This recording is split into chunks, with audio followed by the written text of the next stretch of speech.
Awondo. Pemirsa, Anda juga bisa berpartisipasi dan berinteraksi melalui telepon interaktif di nomor 021 583 99100. Dan pagi hari ini telah hadir bersama saya, anggota Dewan Redaksi Media Group, Kania Sutisnawinata. Selamat pagi, Mbak Kania. Selamat pagi, Eva. Apa kabar, Mbak? Baik, Alhamdulillah. Alhamdulillah. Nanti kita akan bahas ya, Mbak Kania, tema editorial Media Indonesia hari ini, Sabtu 30 September 2023, Lorong Gelap Obat Sirup Maut. Tetapi sebelumnya kita akan bahas dulu, ada 3 headline untuk hari ini, Mbak Kania juga pemirsa. Yang pertama di halaman muka, darurat kekerasan perempuan dan anak. Ini miris sekali ya, Mbak Kania, kalau saya baca berita dari beberapa hari terakhir semakin marak kasus kekerasan terhadap perempuan, termasuk juga anak-anak di lingkungan pendidikan, Mbak Kania. Betul sekali. Miris banget ya, Mbak Kania. Miris sekali, dan kalau melihat dari datanya, paling tidak kita mendapatkan potret gitu ya. Potretnya itu tentunya kita dapat dari data statistik. Kita melihat misalnya sebagai contoh adalah di Provinsi Jawa Tengah. Kita bicara soal kasusnya dulu ya, kasus kekerasan perempuan dan anak-anak. Misalnya cukup mencengangkan ya, tercatat 2.100 kasus selama kurun waktu 9 bulan, yakni Januari-September. Ini juga berdasarkan data aduan ya, artinya mungkin saja datanya bisa lebih besar lagi karena ini berdasarkan data aduan. Kekerasan terhadap perempuan mencapai 900 kasus, kekerasan terhadap anak sebanyak 1.200 kasus, dan itu adalah potret di Jawa Tengah. Kemudian juga ada potret lainnya yang mungkin juga bisa kita sampaikan di sini adalah terutama di Kota Semarang ya, bahwa tindak kekerasan terhadap perempuan dan anak terus meningkat bahkan hingga sampai dengan 1000%. Ya, mengatakan bahwa berdasarkan data 2017-2021 terjadi 1.249 kekerasan perempuan dan anak di Jawa Tengah, dan sepanjang 2022 ada 128 kasus dengan 70% korban ialah perempuan, begitu ya. Nah, ini kalau misalnya dikatakan darurat kekerasan ya memang kondisinya sudah tidak wajar lagi dan perlu dicarikan solusinya segera. Dan sudah ada undang-undang TPS paling tidak misalnya kalau berkaitan dengan pidana kekerasan seksual yang mungkin bisa diberlakukan, dan polisi harus menggunakannya agar pelakunya jerah dan tidak terulang kembali kasus-kasus serupa seperti ini. Sebetulnya sudah ada payung hukumnya ya, bahkan itu. Tapi pertanyaannya bagaimana soal implementasinya? Karena kalau kita lihat Media Indonesia ini juga kita belum bicara mengenai kasus perundungan yang terjadi di lingkungan pendidikan ya. Memaparkan jumlah kasus per tahun ya. Kalau kita lihat Januari sampai 29 September 2023 sudah 19.000 kasus, Mbak Kania. Lebih dari 19.000 kasus. Termasuk tadi perundungan di sekolah, ini juga menjadi perhatian kita ya, perhatian publik, bagaimana aksi-aksi perundungan ternyata bukan hanya dilakukan antar pelajar saja, tetapi juga pelajar terhadap guru tuh juga ada, Mbak Kania, dilakukan. Itu miris, apa ya, menjadi ironi, menjadi alarm tadi Mbak Kania betul sampaikan bahwa ini darurat kekerasan sekali ya. Darurat kekerasan. Kemudian juga sebenarnya kita sekarang harus mencari apa sebenarnya pangkal permasalahannya gitu. Apa pangkal penyebabnya. Dikaitkan bahwa ini semua kita berperan, terutama orang tua gitu. Pola asuh itu juga harus dilihat gitu. Bagaimana kemudian peran sekolah kalau kita bicara di lingkungan pendidikan gitu. Pelaku, artinya kalau kita bicara budaya kekerasan itu kan sesuatu yang tidak bisa kita terima, tidak bisa dinormalisasi.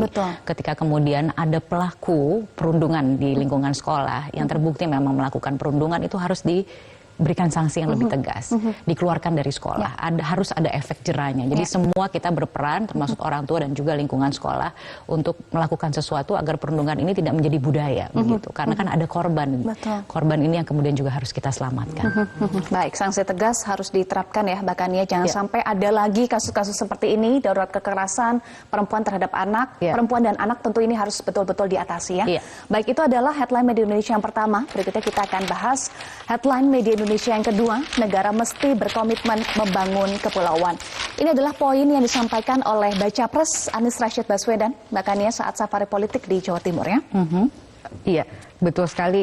Seperti yang kita ketahui sudah ada pasangan lengkap ya, Capres-Cawapres atau Capres-Bacawapres yang sudah melakukan safari, dan ini adalah safari terakhir yang dilakukan ke Kabupaten Sumeneb. Ada beberapa poin yang mungkin disampaikan oleh salah satu Bacapres dari Koalisi Perubahan Anies Baswedan, mengatakan bagaimana kepulauan itu adalah menjadi fokus pembangunan, tidak hanya wilayah daratan saja, begitu ya.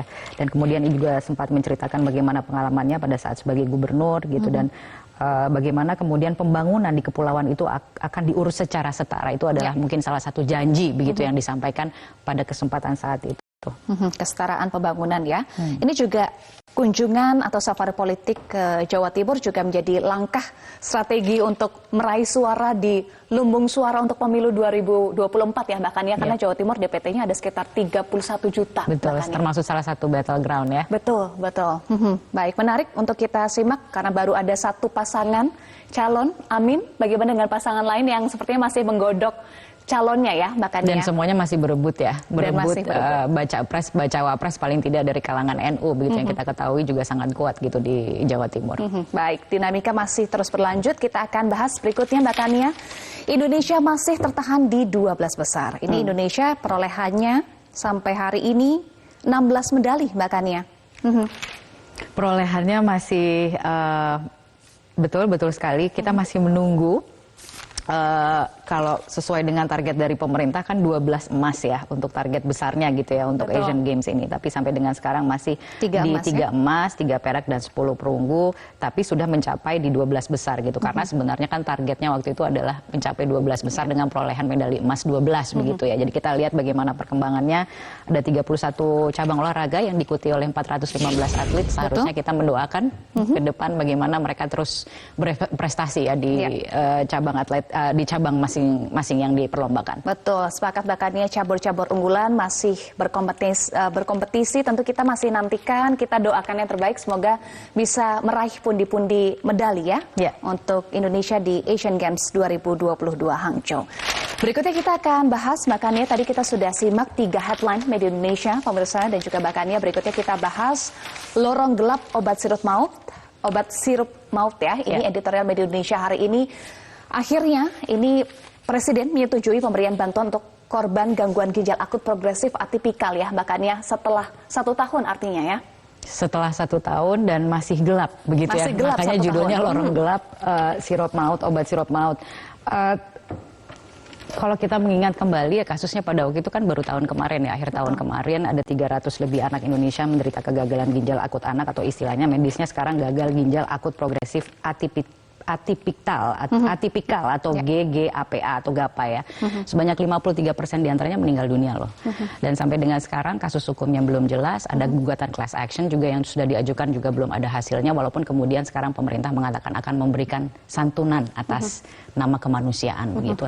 Tapi yang paling penting adalah bagaimana keadilan itu bisa ditegakkan bagi keluarga korban begitu, karena mereka masih menunggu gitu apa sih sebenarnya yang menjadi penyebabnya gitu, karena sekarang ini kan semuanya serba dugaan dan harus diketahui dong apa sebenarnya gitu, siapa yang harus bertanggung jawab untuk memastikan juga perbaikan sistem kesehatan ke depannya gitu, dimana dalam proses tersebut ada kesalahan gitu yang terjadi sehingga menyebabkan ada anak Indonesia yang meninggal dunia karena mereka mengkonsumsi obat sirup gitu, yang pada waktu itu ya paling tidak ada beberapa yang mengatakan bahwa mereka sebenarnya mengantungi izin resmi gitu, izin edar resmi.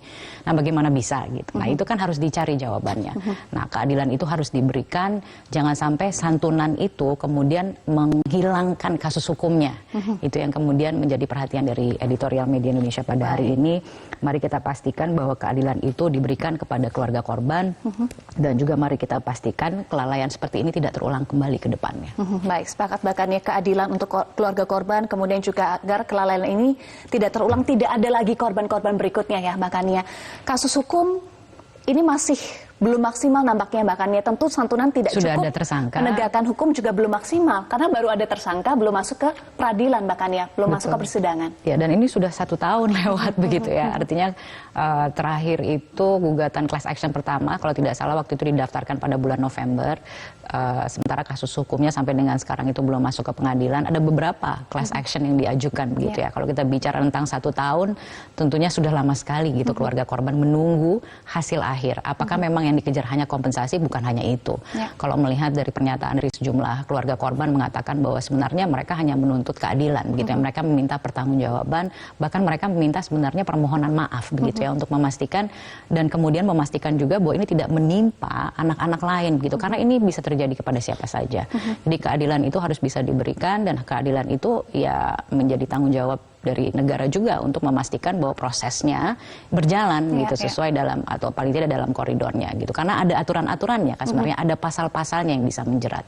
Nah, ini yang kemudian kita tunggu seperti apa perkembangannya. Karena kalau kita bicara soal kompensasi memang sudah selayaknya diberikan. Sudah selayaknya diberikan, tapi juga harus ada keadilan yang diberikan. Nah, bentuk keadilannya seperti apa? Apakah cukup hanya dengan kompensasi? Ya, itu kita tidak saya rasa bagi keluarga korban tentunya ingin mengetahui siapa yang seharusnya bertanggung jawab gitu atas ada kematian dari anak-anak kita gitu, anak-anak Indonesia ada 178 kalau tidak salah yang meninggal akibat mengkonsumsi obat sirup yang mengandung senyawa yang sebenarnya dilarang peredarannya di Indonesia. Santunan sudah pasti, keadilan juga harusnya sudah pasti juga ya bahkan ya, meskipun keluarga juga harus berjuang keras, class action bahkan ya. Nampaknya agak susah ya untuk bisa menghadirkan keadilan di class action ya makanya. Iya, class action ini memang tidak mudah gitu. Ada beberapa sebenarnya gitu ya. Saya tidak ingat betul ada berapa gitu class action gitu yang diajukan. Tapi memang tidak mudah. Artinya dari keluarga korban itu juga memberanikan diri sebenarnya untuk mengajukan gugatan karena prosesnya yang tidak mudah dan dibutuhkan keberanian tentunya begitu. Tapi memang ada pihak-pihak yang harus bertanggung jawab. Jangan lupa gitu. Paling tidak kalau dari kasus hukumnya kita melihat kan ada 4 perorangan yang menjadi tersangka, kemudian juga 5 korporasi. Korporasi gitu yang seharusnya juga bisa dimintai pertanggungjawabannya. Apakah kompensasi yang hanya dikejar bukan hanya itu, tapi juga perbaikan ke depannya bagaimana kasus seperti ini tidak terulang kembali. Iya, ini sesuatu yang tidak mudah. Pantas disebut ini lorong gelap karena sudah 1 tahun masih gelap ya. Makanya kita akan bahas lebih lanjut. Pemirsa, inilah tema editorial Media Indonesia hari ini. Lorong gelap obat sirup maut.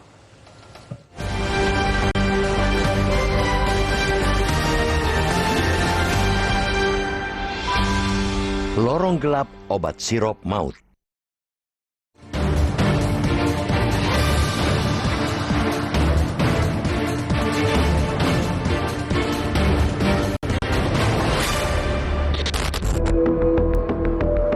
Lewat Menteri Koordinator Bidang Pembangunan Manusia dan Kebudayaan atau Menko PMK, Muhadjir Effendi, Presiden Joko Widodo telah menyetujui pemberian bantuan untuk korban-korban gagal ginjal akut progresif atipikal atau GGAPA.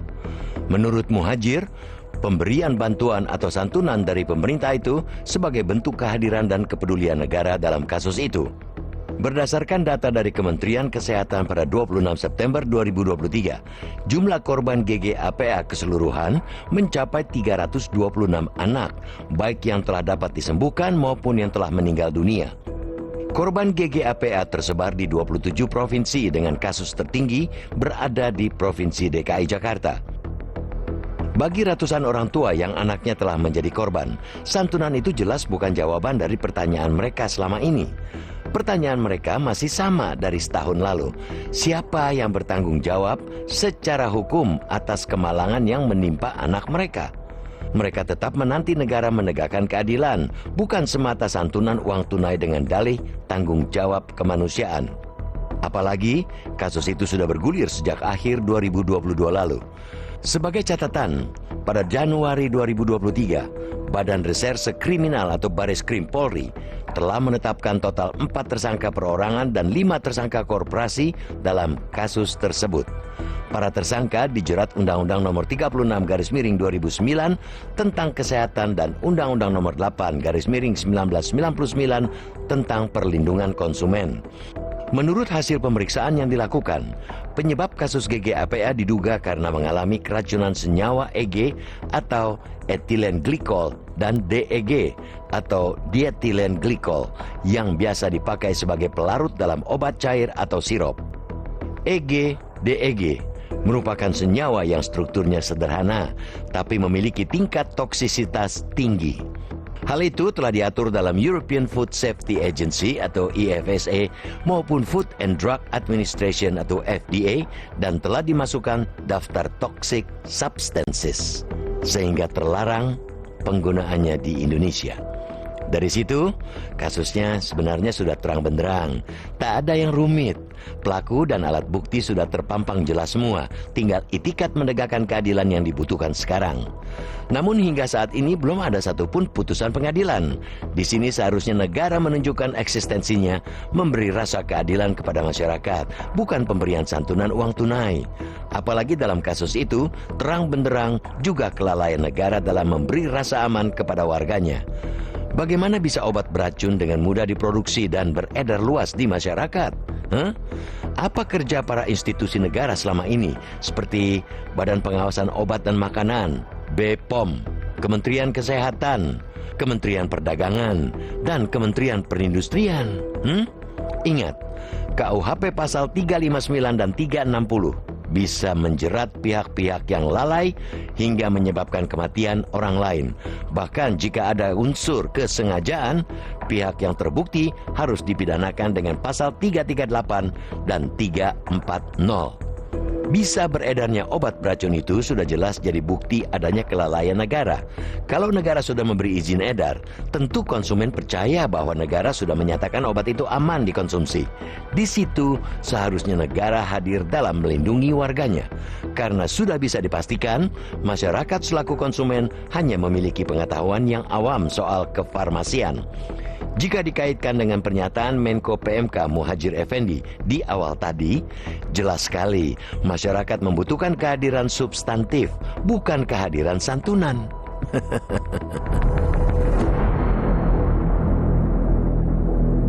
Editorial hari ini, lorong gelap obat sirup maut. Saat ini kita telah terhubung melalui sambungan telepon dengan Dekan Fakultas Kedokteran Universitas Indonesia, Ari Fahrial Syam. Selamat pagi, Prof. Ari. Selamat pagi, Mbak. Selamat pagi, teman-teman semua. Baik, Prof. Ari, sudah 1 tahun pasca obat sirup maut ini kasusnya menyeruak. Kemudian apakah setelah 1 tahun ini sudah ada perbaikan atau kita masih di lorong gelap, Prof. Ari? Ya, jadi kalau dilihat kasusnya, saya rasa jumlah kasusnya sudah boleh dibilang hampir tidak ditemukan lagi gitu ya. Walaupun 1-2 tetap harus dimonitor. Ketika memang ada anak-anak yang datang dengan kondisi gagal ginjal akut tanpa kita ketahui sebabnya gitu ya. Karena memang kan waktu itu di awal itu kan memang kita juga tanda tanya ya, artinya para dokter, para ini bertanya ini kenapa kok banyak pasien-pasien tiba-tiba anak-anak kecil mengalami gagal ginjal akut akhirnya meninggal gitu ya. Nah, di situ kan akhirnya terbukti bahwa ini ternyata berhubungan dengan adanya ethylene glycol dan ethylene glycol pada komponen sirup ya, sirup bermacam-macam sirup. Nah, di situ kan benar-benar luar biasa waktu itu. Pokoknya semua sirup tidak boleh diberikan ya, upaya preventif yang dilakukan. Bahkan yang artinya tidak ada ethylene glycol pun belum terbukti pun juga tidak boleh. Jadi saya rasa itu cukup signifikan menurunkan angka kejadian tersebut. Tapi yang terpenting adalah bahwa itu harus tetap dimonitor karena potensi untuk terjadinya kasus itu berulang itu bisa saja gitu terjadi. Ini yang kita memang harus mengantisipasi jangan sampai ini kejadian ini berulang gitu. Jadi memang perlu ada kerjasama, report yang baik itu para dokter yang ada di puskesmas, rumah sakit segala macam. Ketika ada mencurigai kasus-kasus yang seperti ini, maka harus segera diidentifikasi apakah ini juga terkait dengan keracunan akibat ethylene glycol atau ethylene glycol ini. Baik, Prof. Ari, selama ini kan hanya dugaan karena EG dan juga DEG. Tapi sebetulnya masyarakat juga mau tahu penyebab pastinya apa. Betulkah hanya EG dan juga DEG atau ada faktor lainnya? Ya, jadi gini. Ketika ada suatu kasus ya kita bilang outbreak ya dalam satu kasus penyakit, kemudian diduga ini terkait dengan suatu hal dan kemudian dilakukan upaya agar orang-orang atau masyarakat tidak kontak dengan agen tersebut dilakukan dan ternyata berhasil, ya kita bisa bilang duga bahwa itu memang disebabkan oleh kemungkinan besar disebabkan oleh itu gitu. Jadi dan kemudian kan kita juga sudah tahu pada saat itu pemerintah memberikan antidot dan ternyata antidot yang diberikan itu efektif untuk mengatasi kondisi toksik dari keracunan tersebut. Jadi kita bisa duga bahwa memang dari kasus-kasus sebagian besar kasus tersebut memang terkait dengan adanya konsumsi ya ethylene glycol dan ethylene glycol tersebut gitu, Mbak. Iya, Prof. Ari, tentu kasus ini menjadi pelajaran ya, bagaimana untuk perbaikan peredaran obat dari pre-marketnya, kemudian production, sampai post-marketnya. Ya, betul. Jadi ini terus terang saja, memang semua pihak harus bekerja bersama. Jadi kita bisa bilang bahwa memang dari sisi di hilir pun, baik itu dokter maupun rumah sakit, ada yang kita bilang melaporkan tentang efek samping obat yang terjadi. Karena walaupun bagaimana, pada saat obat itu sudah ada di masyarakat, yang kita bilang sudah di fase 4 obat tersebut, itu masih bisa terjadi. Ada beberapa obat yang kita tahu ditarik oleh pemerintah FDA karena ternyata berhubungan dengan misalnya gangguan irama jantung misalnya gitu. Jadi ini sama juga seperti itu. Jadi memang pertama di hilir harus ada laporan. Ketika laporan ini cukup signifikan, maka harus dilakukan investigasi. Dan ternyata ketika ini berkaitan dengan tadi adanya kadar toksik yang cukup tinggi pada komponen obat, ya harus dilakukan investigasi. Nah, disinilah tadi nih apa masalahnya? Apakah ini masalah monitoring yang kurang atau memang tadi ya? Karena sekali lagi sekarang ini kita tahu memang banyak obat-obat yang beredar di tengah masyarakat yang masyarakat pun harus mengkritisi obat-obat tersebut gitu. Apakah ini benar ketika dikrisis sampel Badan POM, benar nggak Badan POM misalnya gitu. Ya, sedangkan obat yang sudah official resmi aja ternyata masih ada masalah, apalagi obat-obat yang kita belum tahu kejelasannya bahwa itu obat itu benar-benar obat yang itu dia, Prof. Ari. Bisa dikonsumsi atau tidak gitu loh. Iya, yang punya izin resmi aja bermasalah, bagaimana yang tidak? Nih artinya salahnya di mana dan siapa yang paling bertanggung jawab? Ya, kalau saya bilang kan yang mendapat tugas untuk hal ini kan Badan POM, ya Badan Pengelola Makanan. Tapi tentu juga ketika kita bicara ada di daerah, ya tentu pelayanan kesehatan masyarakat yang ada di masyarakat, mulai dari puskesmas, dinas kesehatan, gitu ya. Begini, kalau bicara soal tanggung jawab kan semua kita harus bertanggung jawab tentang hal tersebut, ya termasuk jadi para industri pun kan juga harusnya bertanggung jawab, gitu loh. Jangan memikirkan keuntungan sesaat saja, gitu kan ya. Tapi oleh karena itulah memang perlu ada efek jerah.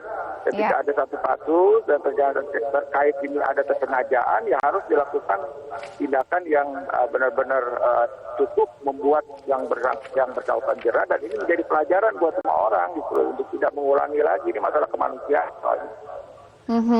Ya, soal efek jerah, sudah ada 4 tersangka perorangan dan juga 5 tersangka korporasi, tetapi belum masuk persidangan. Menurut Anda, bagaimana nih untuk proses hukumnya? Ya, prinsipnya kan itu itu bukan ranah saya ya. Artinya buat kami ya, saya kan di sini sebagai juga yang memang bekerja di lapangan, bertemu dengan pasien gitu ya. Kami juga meresepkan obat, memberikan sirup gitu. Tentu kami pun harus artinya diberikan juga artinya bahwa kita yakinkan juga gitu loh bahwa resep-resep yang saya tulis itu, resep-resep yang teman sejawat saya tulis itu memang aman untuk pasien gitu. Nah, ketika ini ternyata sirup yang udah kita tuliskan ternyata mengandung zat yang berlebihan tersebut, ya harus ada penegakan hukum. Kalau enggak ini kan juga kita menjadi ragu-ragu di dalam kita melakukan pemberian resep-resep tersebut. Karena kan tahunya juga pasien kalau kita menulis resep, wah ini obatnya ternyata menimbulkan sesuatu yang disalahkan dokternya. Padahal obatnya, kualitas obatnya bermasalah. Jadi buat kami pun sebagai dokter, sebagai klinisi, kami juga menuntut agar efek jerah itu harus diberikan gitu loh, untuk juga meyakinkan kami bahwa obat-obat yang kami tuliskan resepnya itu memang aman beredar di tengah masyarakat. Baik, jaminan rasa aman dengan memberikan efek jerah ya. Prof. Ari, kemudian pemerintah memastikan memberikan santunan. Kalau tanggapan Anda ya, Prof. Ari, santunan yang layak untuk memberikan rasa keadilan untuk korban, bagaimana, Prof. Ari? Ya, prinsipnya kan kita bicara mengenai sikap baik, santunan yang terbaik dari pemerintah untuk mengurangi Prof. Ari. Baik. Pemirsa, mohon maaf ada gangguan komunikasi kami dengan Dekan Fakultas Kedokteran Universitas Indonesia Ari Fahrial Syam. Terima kasih Prof. Ari sudah bergabung bersama kami. Pemirsa, kita jeda dulu. Editorial Media Indonesia akan kembali usai jeda. Terima kasih Anda masih bersama kami di Editorial Media Indonesia. Pemirsa dan juga Mbak Kania, saat ini kami sudah tersambung dengan sejumlah penelpon. Salah satunya adalah Pak Nedi dari Jakarta yang merupakan orang tua salah satu korban. Selamat pagi Pak Nedi. Assalamualaikum, selamat pagi. Waalaikumsalam warahmatullahi wabarakatuh. Sebelumnya kami turut berduka yang mendalam ya Pak Nedi, semoga selalu diberikan kekuatan dan juga ketabahan. Pak Nedi, pemerintah memberikan santunan kepada keluarga.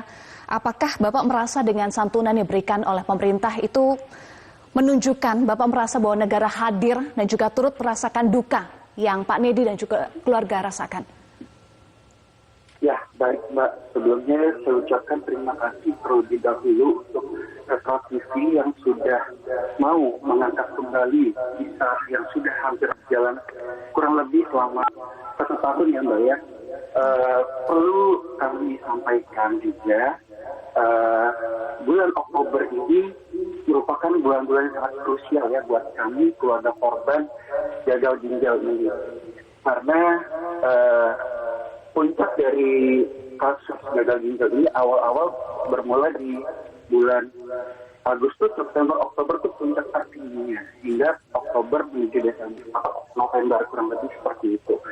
Nah, saya selaku orang tua dari korban yang sudah meninggal dunia, anak kami pada saat itu masih bayi, ya Mbak ya, masuk rumah sakit usia 10 bulan, berpulang di usia 11 bulan. Di mana masih lucu-lucunya anak kami yang harus menjadi korban atas kelalaian sistem kesehatan yang ada di Indonesia ini.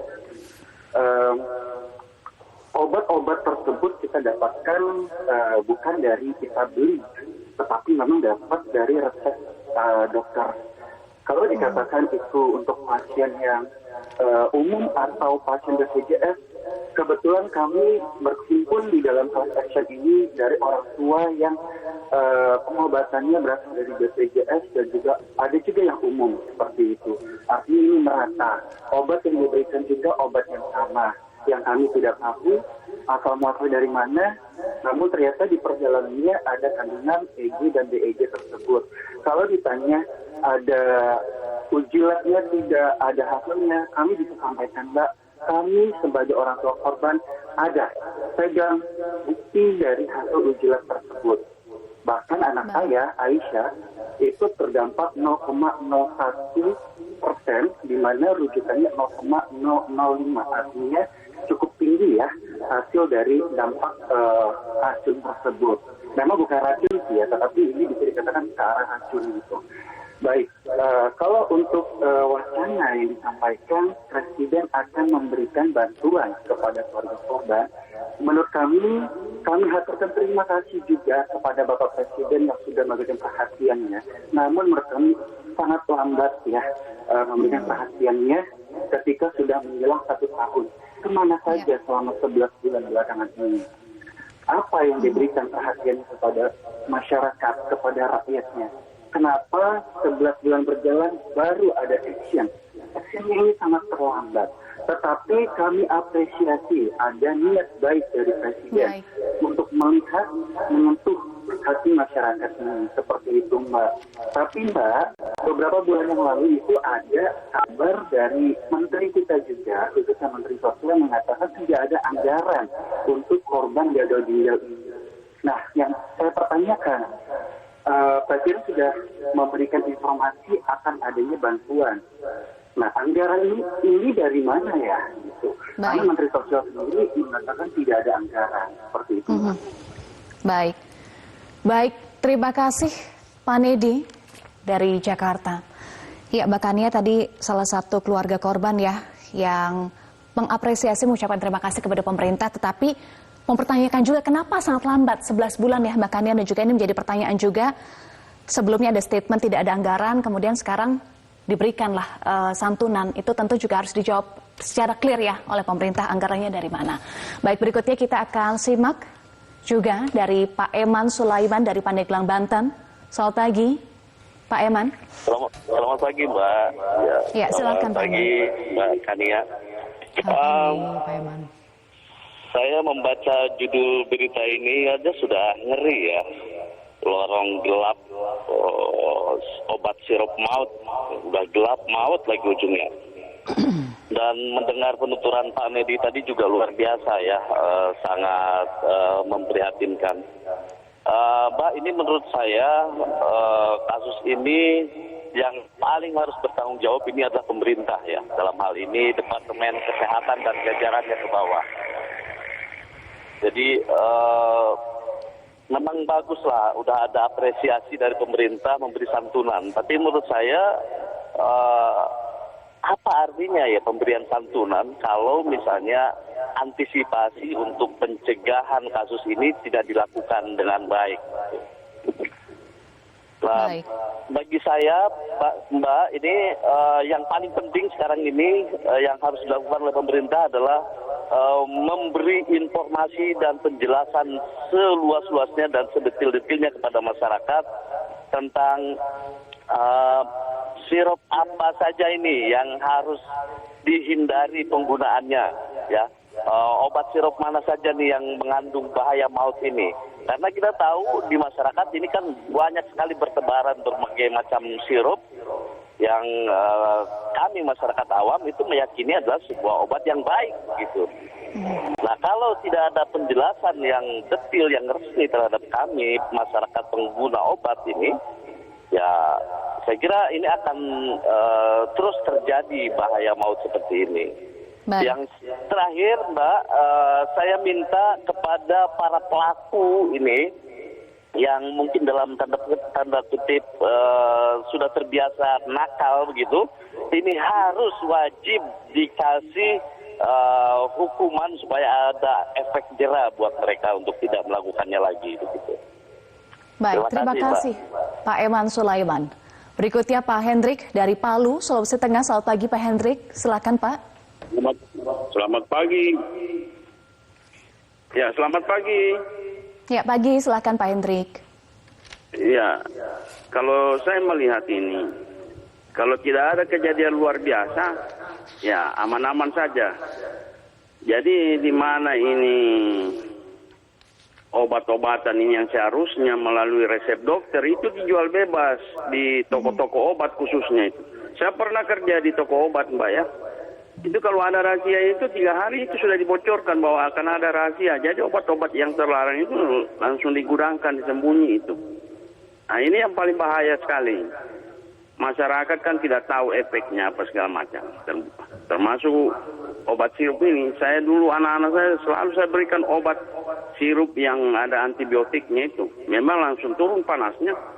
Tapi gejalanya itu sangat dilarang oleh dokter. Saya lihat produknya sudah ditarik juga itu. Jadi sebenarnya ini pemerintah baik Departemen Kesehatan maupun Badan Pengawas Obat dan Makanan ini harus rutin ya. Rahasia ini baik apotek maupun toko obat. Bahkan di kios-kios itu obat-obat yang tidak pantas dijual itu harus dirahasia semua. Supaya masyarakat juga tidak segampang-gampangnya itu ambil beli obat yang pada prinsipnya membahayakan anak-anak, bahkan usia dewasa dan lanjut ya. Itu saja barangkali masukan saya. Terima kasih, selamat pagi. Terima kasih Pak Hendrik, selamat pagi. Mbak Kania juga pemirsa, kita harus jeda dulu. Nanti kita akan lanjutkan usai jeda, tetaplah bersama kami. Anda kembali bersama kami di Editorial Media Indonesia. Mbak Kania dan juga pemirsa, tadi kita sudah simak ya sejumlah penelpon. Nampaknya masih juga bertanya-tanya Mbak Kania. Berarti dari sini kita bisa simpulkan masih simpang siur. Masih simpang siur. masih belum jelas, masih lorong gelap makanya. Ya, pertama-tama tadi kita bersyukur sekali ya, ada paling tidak salah satu orang tua korban yang juga menjadi penelpon gitu di editorial pada pagi hari ini menceritakan bagaimana pengalamannya, begitu termasuk juga memberikan apresiasi terhadap perhatian dari pemerintah yang dikatakan sedikit terlambat gitu, karena ini kan kasusnya sudah berjalan sekian lama, 11 bulan yang sampai sekarang sebenarnya ya kalau kita melihat dari apa yang penelpon sampaikan tadi belum ada kepastian soal apakah misalnya obat-obat sirup yang dikonsumsi sekarang ini memang benar-benar aman atau tidak. Jaminan itu kan harus diberikan. Bahkan dari Profesor Ari yang juga adalah dekan Fakultas Kesehatan di UI mengatakan perlu ada jaminan bahwa obat yang ia resepkan sebagai dokter itu juga aman gitu. Bagaimana memastikan bahwa sejak KLB itu terjadi sudah ada perbaikan dalam sistemnya begitu, dalam pengawasannya begitu. Apakah peredaran obat sekarang sudah semakin baik dan lain sebagainya. Dan yang terutama itu adalah bagaimana pelaku. Tadi kan salah satu penelpon mengatakan pelaku nakal itu harus diberikan efek jerak. Tapi apakah betul ada kenakalan yang terjadi? Itu kan harus dibuktikan. Dibuktikannya secara hukum. Bagaimana senyawa-senyawa ini, begitu misalnya yang dikatakan beracun gitu bisa ada dalam obat sirup yang dikonsumsi oleh anak-anak yang menjadi korban. Apakah memang benar ada unsur kesengajaan atau tidak? Itu kan semuanya harus dibuktikan gitu.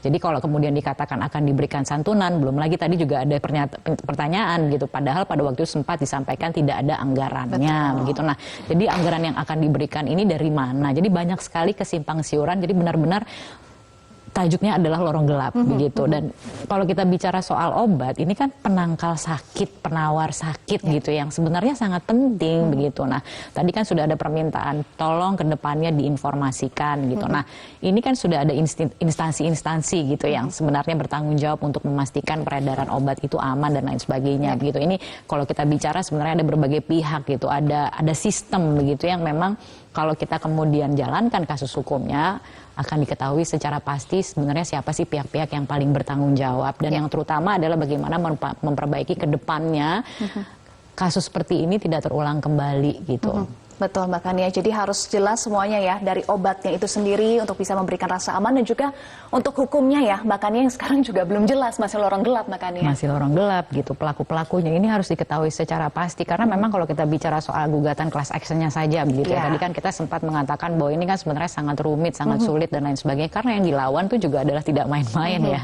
Yang dilawan itu adalah pemerintah dan yang dilawan lagi juga adalah soal korporasi, ada farmasi dan lain sebagainya di situ begitu yang memproduksi obat tersebut. Gitu. Jadi memang tidak mudah, sulit gitu dan memang kompensasi yang dikejar itu kan angkanya miliaran apakah tapi cukup begitu ya kalau kita melihat bagaimana misalnya beban penderitaan yang mereka tanggung, ada yang meninggal, ada yang kemudian sekarang belum pulih gitu.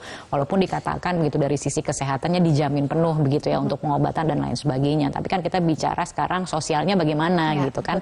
Ada keluarga korban juga begitu yang harus juga ditanggung gitu bebannya ke depan itu akan seperti apa gitu. Jadi jangan kemudian kasusnya disepelekan dalam arti hanya memberikan santunan yang katanya anggarannya juga belum jelas dari mana begitu penyalurannya memang melalui Kemensos begitu tapi kan misalnya soal berapa jumlah santunan yang layak itu juga berdasarkan aturan katanya seperti itu. Tadi kita mendengarkan ada penjelasan seperti itu tapi aturannya apakah sudah mencakup misalnya kasus seperti ini begitu bagaimana memastikan santunan yang diberikan layak dan bagaimana anggarannya itu juga tersedia begitu.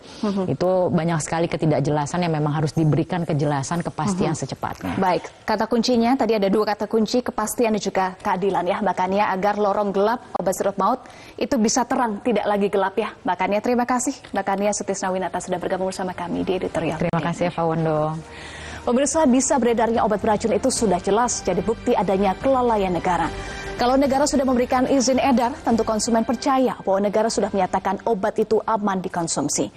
Di situ seharusnya negara hadir dalam melindungi warganya. Masyarakat membutuhkan kehadiran substantif, bukan kehadiran santunan.